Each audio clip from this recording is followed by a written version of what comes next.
Un gran saludo a todos. Vamos a compartir acerca de la vida y obra de uno de los grandes escritores y pensadores cristianos de la filosofía medieval y en general de toda la historia del cristianismo, como lo es San Agustín de Hipona, quien nació en Tagasté en el año 354 y murió en el año 430. San Agustín es uno de los más importantes doctores de la Iglesia, padre de la Iglesia y el más importante padre latino de la Iglesia. Tiene muchísimas obras, de las cuales las más importantes son las Confesiones, en las que hace un recuento autobiográfico de su vida y plantea todo su camino espiritual hasta llegar a Dios, y también su libro La ciudad de Dios, en la que hace un análisis sobre el poder temporal y el poder eterno, y en la que propone que en el mundo existen dos ciudades, a saber, la ciudad de Dios y la ciudad del hombre, y que éstas se verán por fin separadas en el juicio final que hará Dios al final de los tiempos. San Agustín es hijo de Santa Mónica y a los 33 años, luego de una intensa búsqueda, San Agustín se convierte al cristianismo, en gran parte ayudado por su maestro San Ambrosio de Milán, que también es uno de los padres de la Iglesia. A través de San Ambrosio es que San Agustín tiene contactos con la obra de Platón, y es así como logra reinterpretar las obras de Platón a partir de la fe cristiana.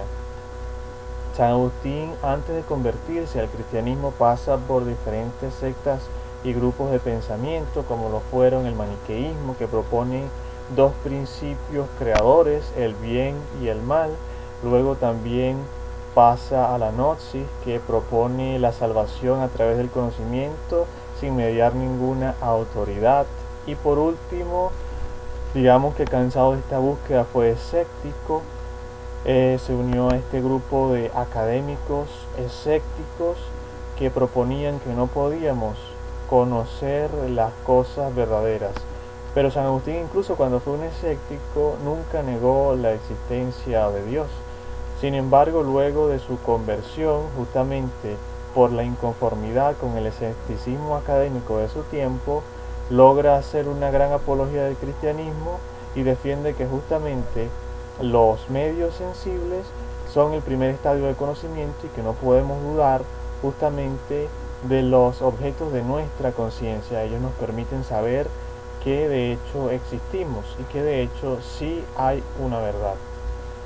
En cuanto al itinerario filosófico de San Agustín, estuvo marcado, como dijimos, por una gran búsqueda de la verdad. San Agustín no fue solo, digamos, un pensador al aire, sino que San Agustín era inmensamente preparado. De hecho, estudió gramática, estudió retórica y estuvo viajando antes de su conversión para poder completar su formación académica.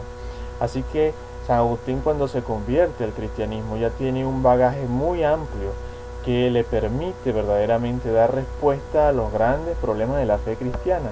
Recordemos que en aquel entonces, en la época de la patrística, o al final de la época de la patrística, aún había muchas dudas sobre el depósito de la fe, y la Iglesia iba fijando poco a poco los dogmas que ahora tenemos fijados tan claramente. Sin embargo, eso en aquel entonces representaba, digamos, un camino por recorrer, y San Agustín de hecho lo hace un gran servicio a esta necesidad en aquel momento de la fe cristiana.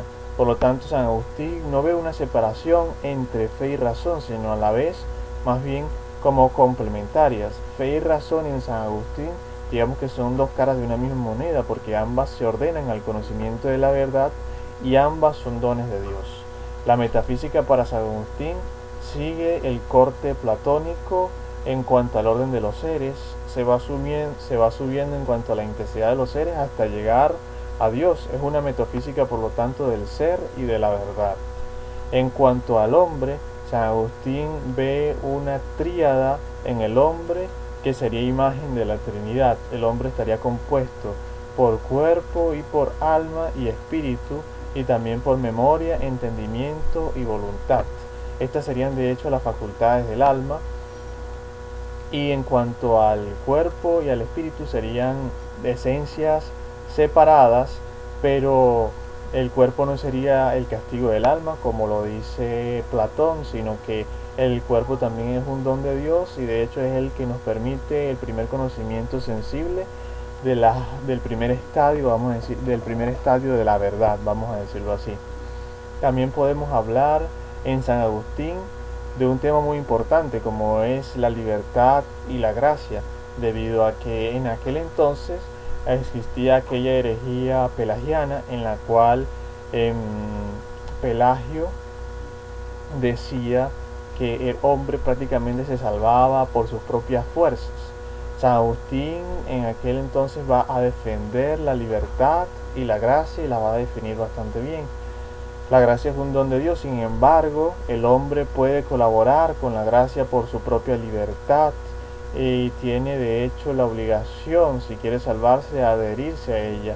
Sin embargo, el hombre también por propia voluntad y en conciencia puede elegir lo contrario a Dios. Es por eso que el mal moral es causado por el hombre.